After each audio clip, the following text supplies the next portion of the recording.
there's some poverty in this room today. I'm loving it, man. I'm loving it. You guys are poor. And so we were poor. And in our neighborhood, it was a rough neighborhood. You know, a lot of gangs, a lot of drugs. I got stories. You've heard the stories. And there were always people telling me, you can't do this, you can't do that.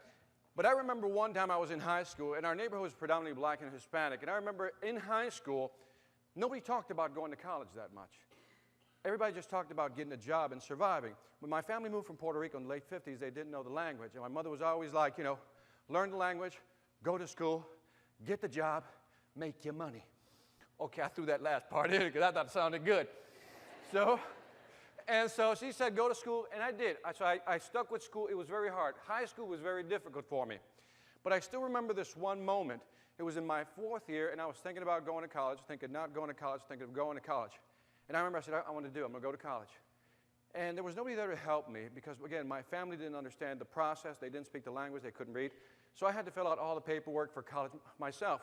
And I remember I filled out the paperwork, and I went to my counselor's office, and I just kind of made the announcement. I've decided to go to college. I'd like to, you know, apply to this university. And I still remember her looking at me and saying, you want to go to that college? And as soon as I heard that tone, I'm like, uh-oh, right? It's like your inner voice goes, this is not going to go well. I can tell already. And from that point on, she gave me every reason why I shouldn't go to college and why I was not ready to go to college. You're an inner city kid. You can't compete with kids who are going to private school. What do you mean you want to go to college? And this is me. Now, again, I'm listening to this for the first time, and I still remember, I can see it visually in my head like a little movie. I walked out of her office, grabbed the form, chucked it right in the garbage. Just chucked it in the garbage. About 2 weeks later, I'm in my homeroom. My homeroom teacher asked me, so which college do you think I'm going to? Now, at that point, I'm shocked because he's thinking about me going to college. And I told him, well, I've decided not to go to college. And I've never seen a guy blow a gasket. The funny thing is, his name was Panagakis, right? The guy blew a gasket. And he's like, what do you mean? And he goes on this rant about why I should go to college. He actually started giving me forms, and I had them fill out. And if it wasn't for Mr. Panagakis, I would never have gone to college. Was it tough when I got to college? Absolutely. I'll tell you, you realize what a Chicago high school public system degree is worth when you get to college, because I could not compete at the college level. Within my first year, I had to drop all my classes because I was getting an engineering degree, and I could not compete. I was not prepared. And just before I was about to drop out, another man came into my life, Octavio Mateo.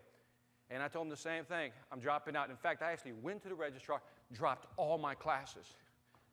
This guy literally took the time to come into our hood to talk to my mother. Now, yeah, you got to know our hood to understand how brave that was. So the man goes into the hood. And so I was afraid of my mother because, you know, my mother, you know, she didn't have conversations with us. She was Puerto Rican to the bone. Her method of persuasion was the famous sandal. Remember that? Don't play like you don't know what I'm talking about. You're going to school, right? That's what she was saying. You're going to school. And I said, as soon as she says that, I'm going to school. But if it wasn't for Mr. Panagakis and Mr. Mateo, I wouldn't be here today. Because would you all agree with me? We need people to support our dream. Yes or no? Absolutely. So I